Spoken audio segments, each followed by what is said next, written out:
Hey everyone, welcome to Unique Ways with Thomas Gerard, an audio podcast. Got a really great guest on today. She's a multidisciplinary designer, creative researcher, and educator with a strong affinity for modernism and a commitment to ethical design practices. Having initially pursued studies in corporate law, she redirected her path to follow passion for design, dedicating nearly a decade to working as a designer, educator, and art director. Please join me in welcoming Anahit Lou. Welcome. Hi, Thomas. Thank you so much. Appreciate that you have me and invite me to join to this podcast. And I'm excited to go through the discussion we are going to have today. Great. Are you ready for 20 questions? Of course. Let's Okay. start. Question one, tell me a little bit more about yourself. What do you do? So I started my very first degree. I graduated from law school, which made me always be interested in humanism, political science. And then this is 20 years ago. And then after that, when I moved to Canada, it was a time that I wanted to try something else, something new. I was always interested in design, and I went to Emily Carr. I studied graphic design, communication design, but I was very much interested in architecture and interior design in a way to work for firms that they are related. I am my very first job actually here was working for a real estate agency that they were specialized in taking a project from architects, interior designers, and I was doing the graphic design part, so presentations. And a year and a half after that, I started teaching. So teaching the same courses exactly, portfolios. I was good with text. I was good with using softwares. So that was the very first time that I started teaching. This is about 9 years ago, eight and a half, 9 years ago. About 2 years ago, actually, I started thinking that I want to pursue a PhD. So I needed a master's for that. And I applied for a GLS program. It's a part of SFU. It's a multidisciplinary master's in art. I'm mainly majoring it in philosophy and technology, but um, the very first year, every year students, they take the same courses, lots of reading, which is so much fun. And my other master's, it is creative computing. That one is online. I'm doing it in Barcelona, Elisava School of Design and Engineering. And what the creative computing is, it is mainly focused on using technologies, the latest technologies from coding to AR, VR, to be able to communicate your projects. And these projects can be anything. Basically, creative computing help you to become more confident in different ways that you can present projects. So this is what I'm doing right now. So studying these two masters plus working, lots of work, but at the same time, really enjoyable. I have my defense coming in July, and I'm also working at the same time on a book which I'm documenting all my process work that I'm doing in the creative computing. So it's kind of a book that it helps anyone who would be interested in creative computing to understand how these technologies, these latest technologies can help them to present their projects. Great, perfect. And just a note for the audience, if you guys are interested in our biggest episodes, please check out the episode with Don Norman, author of Design of Everyday Things. That was a great episode. Question two, what's a key piece of knowledge that makes you different? Um, I would say coming from both background, having a design background at the same time, studying law and political science, I think it helps a lot that you understand human needs. So I would say reading a lot about humanism, philosophy, help you to really understand the real human needs and getting even to UI UX design. The modern technologies. I think that's what a unique side of my knowledge that I can bring these two together at the same time, design and philosophy both at the same time. It's actually a very, I guess, Kantian perspective that it's in his conflict of faculty that he's talking about the importance of actually philosophy. And I think whatever you do, whatever you study, whatever your past knowledge is, I think definitely philosophy, it could be a key to understand humanism better. I love that. Okay, number three, why this of all things? Why do you do what you do? Um, to be honest, I can find um something peculiar to like or to enjoy in almost everything. Mm. Saying that, I became very interested while working on my master thesis in biotech, not the medical side, but mostly the material science part of biotech.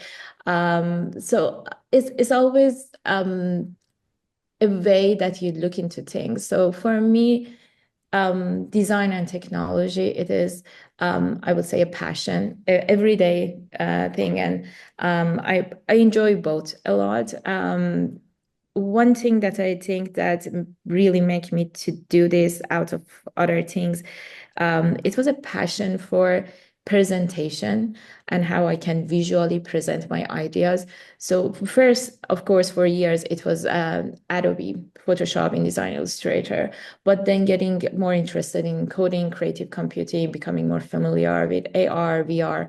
I find also those very interesting. The world is changing, and I think the future of product design, the future of UI UX, it's also changing. And as an educator, when you are teaching, you always should keep yourself updated to be able to guide the next generation. So yeah. Great. Some people struggle with number four, but the question is, what does your future look like? Wow, that's a hard one. You plan things and plans change, or you change it, or somehow it changes. But I really believe in manifestation. I believe that if you really want something and if you try, you should be able to um, really focus on it. And once you focus on it, it's a matter of discipline, trying hard, getting to the future. It's hard to say that my next 5 years would be exactly like that, but I have plans. So right after next year in 2026, I'm going to start my PhD, and hopefully the program that I want to get in, I can. That would take another 4 years of my time. Um, uh, Teaching is very enjoyable, but at the same time, I'm also working on a startup project right now. It is a corporate training focused project, but a little bit different. So I'm using a lot of technology also there. That's what I have so far as a plan, as a, let's say, work. Uh, this is what I have planned for education and work so far for my next 4 to 5 years. But again, it's you're very correct. It's a little bit complicated to exactly say what you want for your future. Let's say hopefully it's gonna be bright and it's gonna bring us all of us so much joy. And yep, let's go to the next question. The question four was a bit challenging. You're right. Nice. So question five is the one that we say is unique to this show. The question is, let's talk about location. How does the notion of place play into what you do? Uh, this could be even more challenging now, but I think it's Heidegger, right? Yeah, Heidegger actually, he is talking about the place as how we see like a just a physical space, physical location, or a space that actually you experience being a human in a very, let's say, more mainstream way. Let's say that you always say home is where your loved ones are, or home is where you feel the happiness is where the home is. For me, the location, it's um, working with technologies and getting the technology aspect of things. I can work from anywhere almost. But I really enjoy being in Vancouver, surrounded by the energy and people who are around me. The other side of how I see this location is also I really believe that our dreams are really inspires us. So the subconsciousness that we have. And I think this location for everyone could be quite different. For me, the location is always 50-50. Part of it is physical, part of it is more emotional. Being behind a computer for 10, 12, sometimes 14 hours a day and communicating with people, it doesn't, for me, feel disconnected when I am behind the screen. Compared to seeing someone in person, I would say I enjoy both the same exact way. And if I want to say my idea, my own perspective, my philosophy behind this location, I think the location is basically what we describe it. It is how we approach it, and it's more personal for everyone. And again, for me, it was always a place that it is a part of it is physical, a part of it is more like experience. Nice. Great. So if you had to start from the beginning, what advice would you give your former younger self?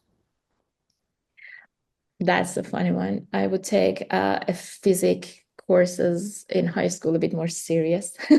Hmm. Yeah, that is something that I have been thinking a lot about it recently, both mathematics and physics, because I think I need that knowledge these days a lot, especially with coding.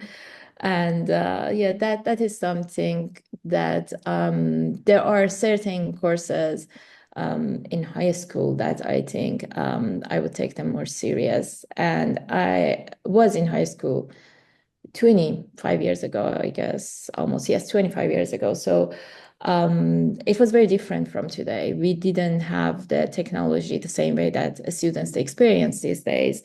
And getting back to the younger self, I think if I had the knowledge I have today, I would enjoy that time a little bit more, not just rushing and rushing to do the exams and having a summer. Great. And seven, what's a day in your life like? It's been a little bit different in the past 6 months since I was very busy with basically studying 2 degrees at the same time for a master. It's lots of work, lots of reading, lots of studies, uh, projects. If that would be if I want to say it in the recent 6 months, it is waking up 6:30. There are days that I have to go to school because I'm teaching. If I'm not going to school and I would be home, I would either start my day checking emails, students' questions, then I start studying. I have classes a few days a week. Also, um, this was very different in the recent 6 months, but in regular time it is exactly the same. So 6:30 I wake up. I don't usually have breakfast when I go work, just a coffee during the day. And most of the days I teach 2 classes, so I should be home around 5:30. um, Taking rest, sometimes a little walk. I'm not a gym person, so it's usually just enjoying outside, going out for um, drinks with friends. One thing that I enjoy a lot these days, because my schedule is not aligned that much with my friends in the past 5, 6 months. I have to study. So if I go out, usually it's with my laptop, sitting at a bar, ordering a wine, a cocktail. And I really enjoy being surrounded by people when I'm working on a project or studying. Coffee shop, not coffee shops. I always feel a little bit anxious when I go to coffee shop to work or study. So I would prefer lounge or bar, which is a little bit easier for me. I think also I like a dark ambience, the lighting, so it helps to focus better. And if I have my headphone on, it's much easier. Most of the days has been like that recently. Reading a lot before sleeping, watching documentaries, which actually I find it very interesting because for the past 8 years, I was working a lot, and sometimes I used to work even with course development, with taking extra responsibilities. I think I was working between 48 to sometimes 50 hours with weekend, including weekend. But getting back to that phase, being a student again, I really enjoy it that you have some more time for you have more time for yourself, and some of this time can be just you, and you have excuses to not joining all the social activities with people around. So it's good to have a me time for a couple of years. Great.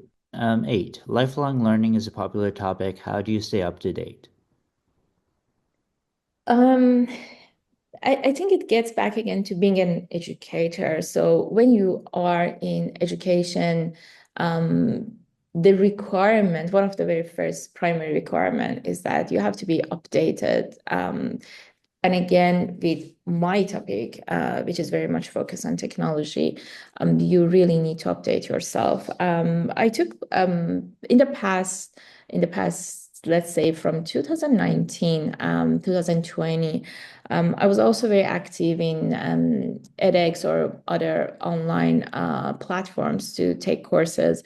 I don't usually get the ones with certificate because sometimes you don't really need that. I was just interested in auditing the courses. So I audit lots of courses to see what's happening in the world. Watching YouTube, following the news. If there's a new technology coming out, definitely I would be always interested in joining the seminars, conferences that they introduce that. Um, and that's at some point it's become a routine. So it's not something that I have to think about it every day and plan it. It is just a part of the routine for me that I'm keeping myself updated by registering for these different platforms or NVIDIA. It's one of those very new ones that I am very interested in. It's a bit complicated, but I'm following what they do.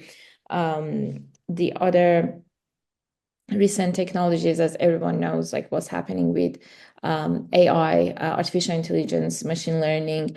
I am very much interested in ethical side of that, which I'm actually gonna talk about it on the May 13 in Vancouver Design Thinkers. That would be a topic that I'm gonna go on. What is exactly the relationship between a creator and creature? If you create something, how much you're responsible for? Because this is what we should actually be aware about technology and what technology can do to our life. And what is that balance? How we keep that balance? So both at the same time, to always making sure that you are up to date and you are getting all these emails every day that tell you about what's coming next, what if you are behind, if there's something that we should learn, and then finding that balance. I don't believe that we need to use AI every day, or I don't believe that we have to basically put all of our energy to learning this having these robots, let's say, in our life to do things for us. I don't really believe in that, but I think it's a good balance. We can use them without really relating all of our energy and life on them. Great. Nine is about tools. Can you talk about digital and analog tools? Of course. So the tools that I'm using, it's very interesting that you asked that because in GLS program, we do lots of reading. I think it's, if I'm not wrong, around 50 books that we had to read in the first year, in 9 months, basically. And I like reading books from real books. So I don't really read digital version of the books. I believe that those tools are very good if someone needs them.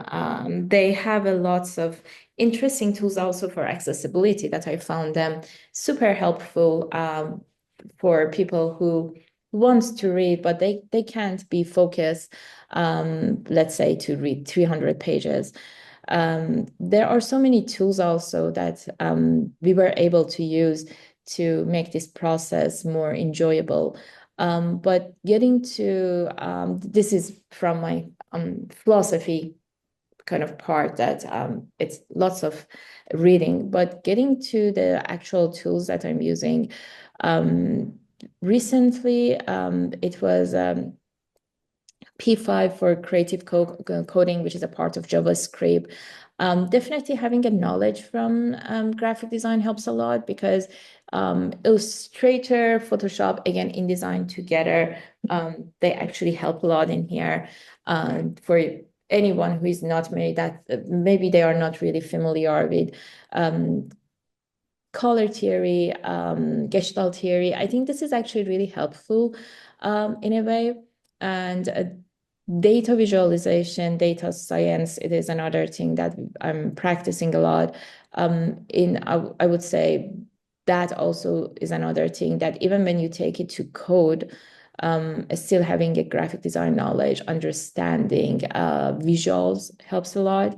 There are so many different platform softwares for um, data visualization. Flourish is one of those. So you can start by Miro, from Miro or Illustrator, just with basic sketches. You can take your idea to Flourish, and then you can go back again to Illustrator. You can do advanced drawing.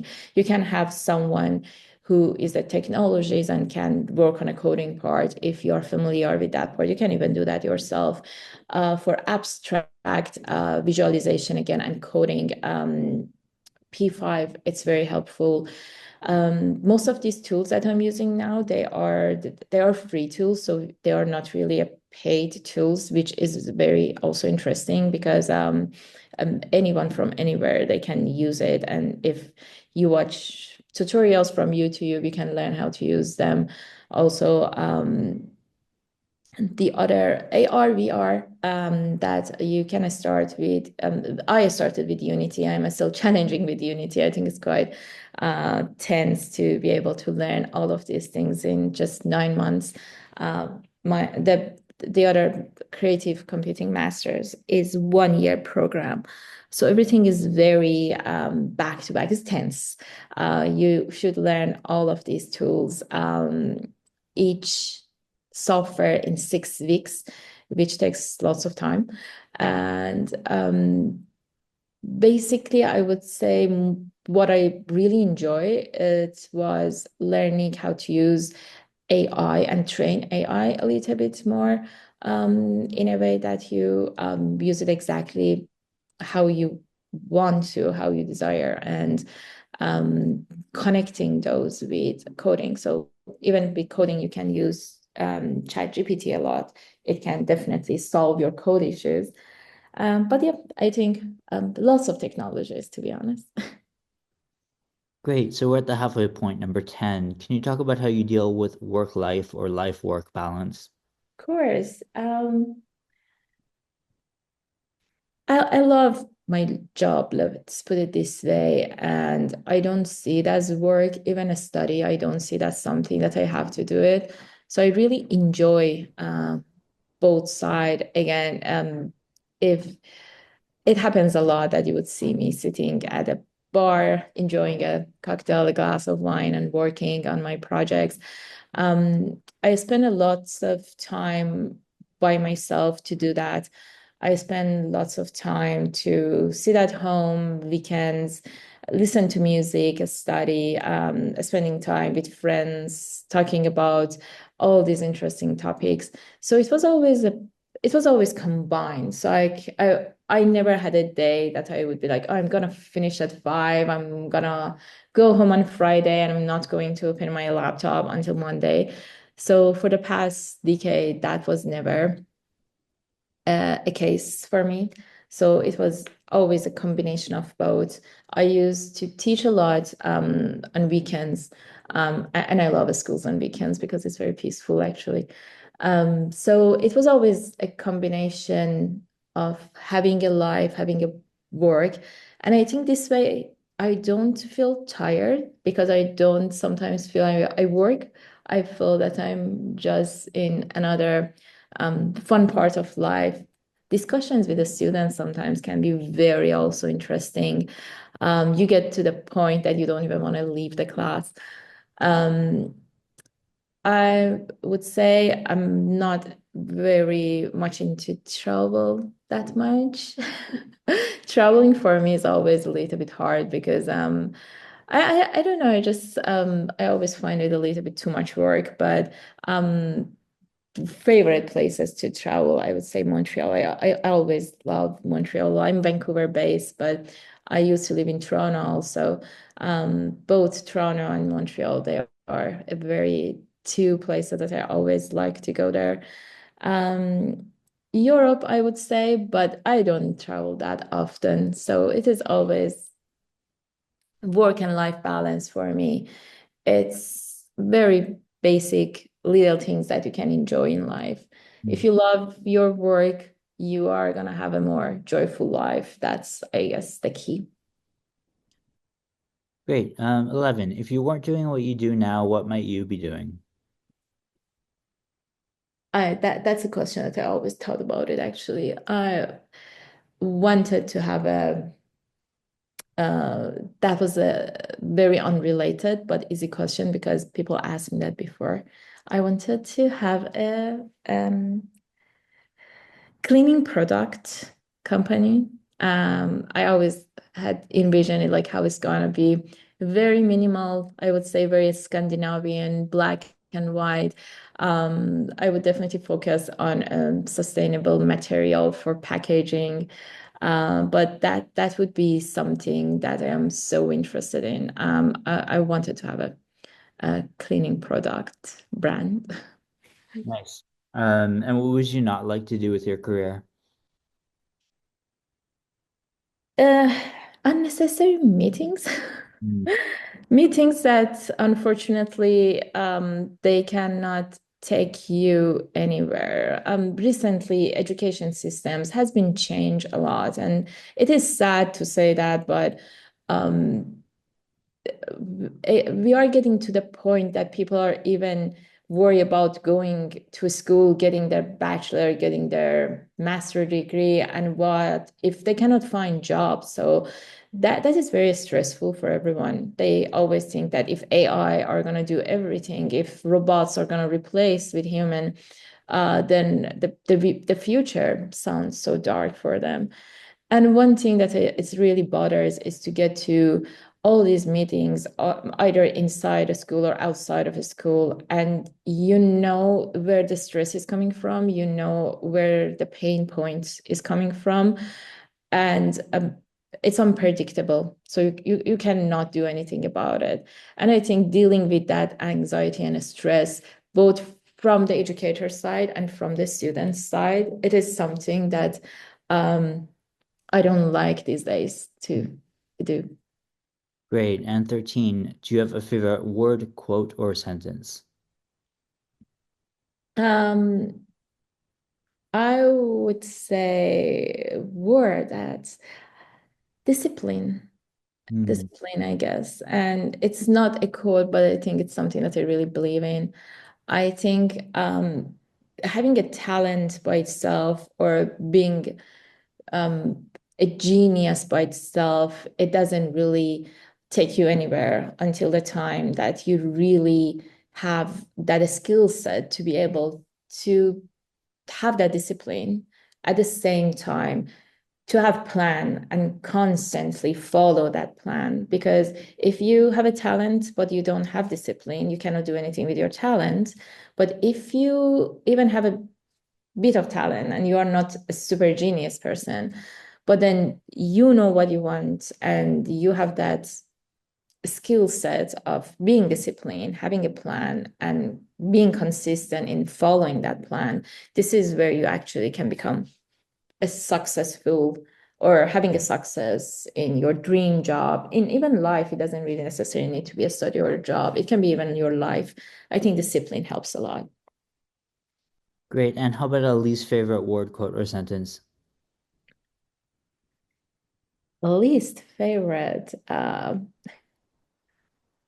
I think it's I will start this tomorrow, or I will do that tomorrow. I think that tomorrow never comes. So Hmm. Oh, okay. 15. If you had to pick one word to describe yourself, what word would you choose? ambitious. I think I'm a very ambitious person. What keeps you up at night? Um, Sometimes if I feel super excited about a project, sometimes your classes finish, either my own classes or when I am with the students, they finish around 9:30, 10. So it's an adrenaline that you cannot go to sleep after. And it's exciting to think about all those discussions. Reading sometimes actually helps. Um, Again, a new project always help you to stay up until late. I don't always stay too late. Usually 12 is a time that I would be in my bed and probably asleep. But um, reading recently is one of those things that, let's say, I plan myself to read for 15 minutes, half an hour, but then it goes up to 2 hours, 2 hours and a half. And I really like it because reading is hard. Focus on reading, it's not easy. And it's a practice. I think it's just a matter of practice that you push yourself to really starts with not enjoying it 100%, but once you practice it and you start seeing the pattern between different books, different um, artists, designers' work, it is just giving you a whole new perspective that you can basically, it's almost like solving puzzles, that you would be like, oh yes, this idea is coming from that philosophy and this is how this artist is using it. So I think reading actually. Nice. How about a dream you're chasing? Sorry, what was that again? What's a dream you're chasing? Oh, the dream that I'm chasing. I'm so much into dreams, to be honest. I had a project recently that I work on. It was a part of my data visualization project, that I work on three type of dreams that we have. Like, yeah, regular dreams, what we dream every day, either a daydream or when you are actually really asleep. Lucid dreams, and then the genetic memory, if it's a real thing. So it can be also, um, we can also be connected somehow to the in our dreams. So maybe the dreams that we see, and they could be connected to this genetic memory, and also the quantum dreams. So these three, they were what I was working on. And it's interesting because it was a 2 months project, one and a half month project. And I realized that everything that I'm actually chasing in a real life, um, I actually I can dream them. And the question came that they might also be from another life, from another quantum pattern. So that was very interesting experience. In a real world, I think again manifestation is pretty much relate to how you chase your dreams.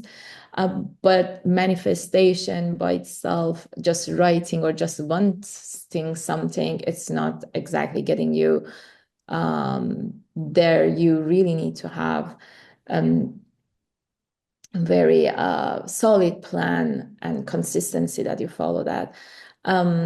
My biggest dream right now that I'm chasing is, to be honest, to being able to manage a healthy lifestyle, at the same time to finish my thesis, to be able to go to my classes fresh, being able to help the students. Teaching is very rewarding. So I think um, those are the dreams that I'm chasing in real life right now. Let's say if it's a real life dreams. Um, it is being able to balance both, having a healthy lifestyle at the same time, being able to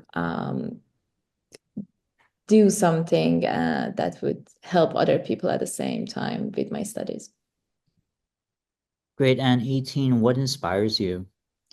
Um, Reading is very inspiring, I would say. The other thing that I really like, I follow lots of similar like-minded people, let's say, on Instagram, and I really enjoy looking at their feeds, what they do. They are designers, technologies, people that they are ahead of me in technology. It's really inspiring to see their work. It's easy to connect them. I found so many people that I had a chance to have meetings with them, to talk with them about their process projects, and especially if they are younger, if they are in their let's say late 20s, I see lots of passion and knowledge coming there. It's very inspiring to see their work, the feeds, and to save them. I email them, text them all the time, and try to, as much as they have time, I try to learn what they do. The other thing, it is what I learned when I was in Emily Carr. I don't know if you are heard about it or no, but uh, Raymond Schaffer, he's a Canadian. He was a Canadian composer. He passed away a few years ago. When I was in Emily Carr, I think it's 10 years ago, 9 years ago.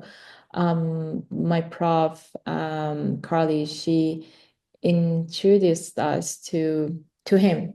He has a concept which calls soundscape. So basically, if you go to the environment and you leave your phone, everything at home, and you try to listen to the environment. So environments basically talk with you. It's kind of like a very interesting reflection that when you don't feel inspired, you can do that.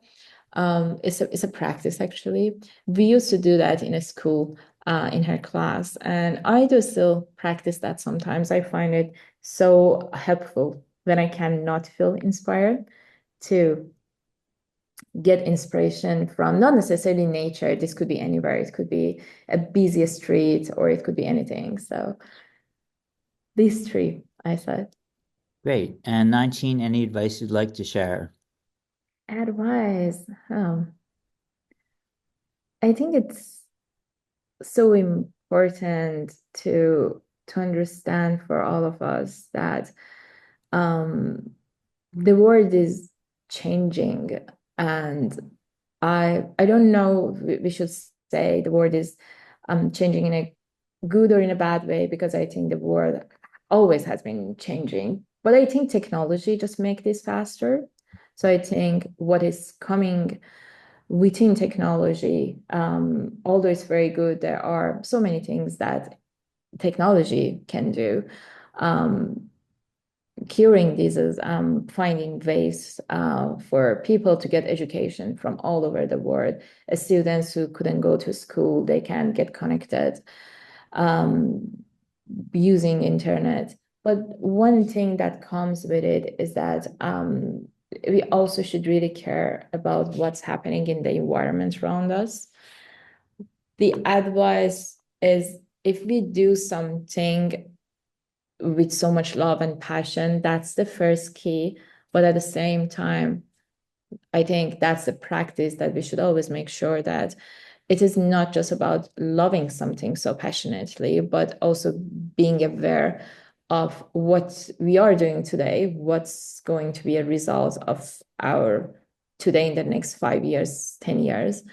Um, and definitely, you should love your job, you should love what you do. But the other side of that is to see how it's going to affect the generations that coming after us. Mm. Great. And finally, number 20, how can our listeners keep tabs on you and what's our call to action? Sorry, you mean how anyone can find me? This was a question? Yes. Of course, yes, 100% my email for sure. Um, Thomas, feel free to share it. And my LinkedIn is under the same name, my social media. if there would be any questions or anything in the future, I would be happy to help. I'm not sure when I would be able to publish my book. It depends on when I finish my thesis, but um, that would be definitely something that I would 100% post it on the LinkedIn. My email is my name, Anahit Lou, Anahit.Lou, sorry, AnahitLou@gmail.com. Great. Well, thank you so much for coming. I mean, you're going to be at Design Thinkers 2025 in Vancouver. You're going to be speaking there alongside some amazing other speakers as well. We should all check that out. Thanks so much for joining today. Thank you so much. Really appreciate it, Thomas. It was a great conversation. Thanks.